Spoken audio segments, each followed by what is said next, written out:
ప్రయాణికులను నడి రోడ్డు మీద వదిలేసిన SVR travels private travels bus ఆగిపోవడంతో 3 గంటలుగా రోడ్డుపై నరకయాతన పడుతున్న ప్రయాణికులు. LB Nagar outer ring road సమీపంలో ఆగిపోయిన ఎస్వీఆర్ ప్రైవేట్ ట్రావెల్స్ బస్సు. ప్రత్యామ్నాయంగా మరో బస్సు ఏర్పాటు చేయమని అడిగితే ప్రయాణికులపై దురుసుగా మాట్లాడుతున్న ట్రావెల్స్ యాజమాన్యం. పిల్లలు, మహిళలతో నడిరోడ్డుపై నరకయాతన పడుతున్న ప్రయాణికులు.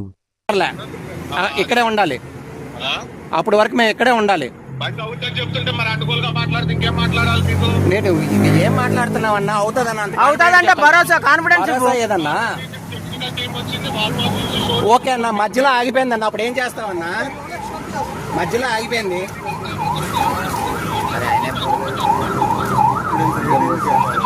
ఇప్పుడు సార్ సార్ సార్ రండి సార్, రండి సార్.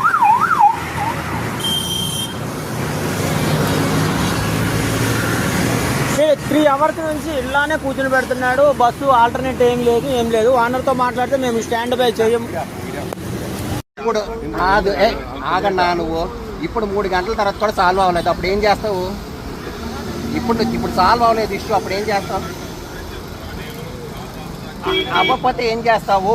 ఏమి ఇస్తావు మాకు? అప్పటి వరకు ఏం చేయాలి మేము ఇక్కడ? ఏందన్నా, ఏం మాట్లాడుతున్నావు అన్న? బుర్ర బుద్ధి లేకుండా 84 నుంచి బిజినెస్ చేస్తానంటున్నావు. ఊరికా ఏం మాట్లాడుతున్నావు? ఏం మాట్లాడతావు కదా? నువ్వు ముందు ఇక్కడ రా, నువ్వు హైదరాబాద్లో ఉంటే ఇక్కడ రా మాట్లాడతాం. నువ్వు ఇక్కడ రా అప్పా, నువ్వు ఇక్కడ రా, హైదరాబాద్లో ఉంటే ఇక్కడ రా మాట్లాడదాం అందరం కలిపి. నువ్వు ఫోన్లో మాట్లాడడం కాదు, నేను అదే చెప్తున్నా. నువ్వు ఫోన్లో మాట్లాడడం కాదు, నువ్వు మీ రిప్రజెంటేటివ్